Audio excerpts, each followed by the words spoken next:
Hey, I'm at the Kindle launch event here in New York City where Amazon has announced 4 new Kindles. Let's dive right in and find out what they're all about.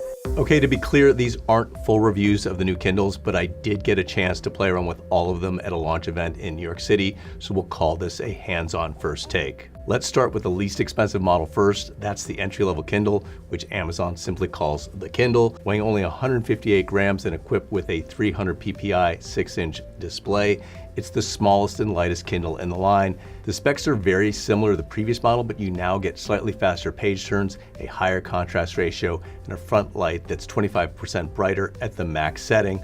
Also, this model now comes in a new matcha color that's quite nice. Some people prefer e-readers with bigger screens, but I actually like the smaller size of the entry-level Kindle. And ever since Amazon improved the sharpness of the screen with the 300 ppi display and added a built-in light, it's sort of become a Paperwhite mini that costs significantly less than the Paperwhite. That said, at $110, this new model, which comes with 16 gigabytes of storage, costs $10 more than the previous gen Kindle, so the price is creeping up a bit. Next up is the new Kindle Paperwhite, starting at $160 with 16 gigabytes of storage. It too costs $10 more than the previous base model, but the changes with the Paperwhite seem more substantial. Amazon has reduced the size of the bezel, so instead of a 6.8-inch diagonal screen in a similar sized chassis, you get a 7-inch screen.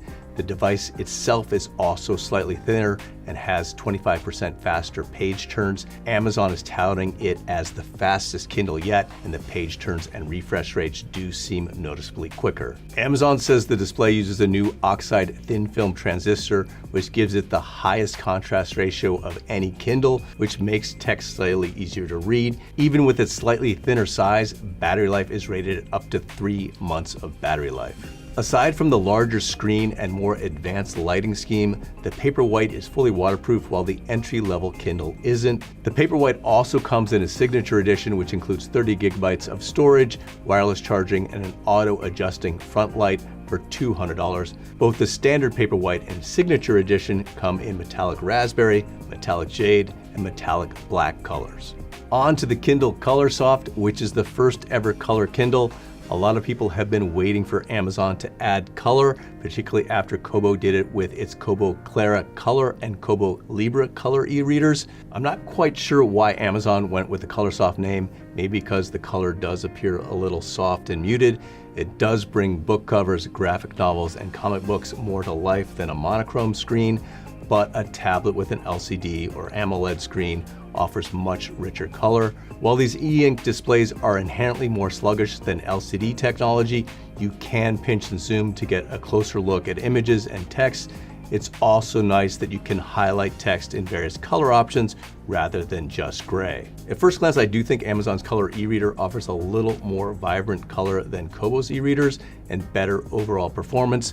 The Colorsoft uses the same oxide backplane with custom waveforms as the new Paperwhite, and Amazon says the custom display includes a new light guide with nitride LEDs that, when combined with custom algorithms, enhances color and increases brightness. In all other respects, the Kindle Colorsoft is very similar to the Kindle Paperwhite Signature Edition. The Colorsoft does have slightly worse battery life at 8 weeks of battery life compared to the 3 months of battery life of the Paperwhite.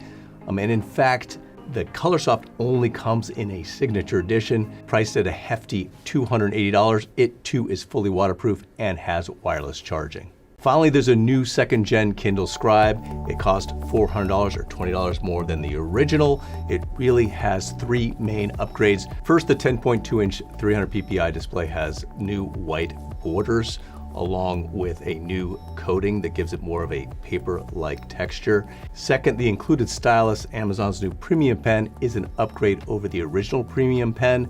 The combination of the new texture on the screen and the new tip on the pen and better weighting of the pen makes it feel more like you're writing on actual paper. Also, the new soft tip eraser gives you the sensation that you're using an actual pencil eraser. And yes, using the pen and eraser does feel more analog. Amazon is also touting a few new AI-enhanced features for the new Scribe. While you still can't write on and mark up a Kindle ebook you purchase like you can with a PDF file, Amazon has improved the way you annotate a book and even save comments in the margin. Additionally, a new summarize feature quickly condenses several pages of notes you've saved in a digital notebook into a concise bulleted script.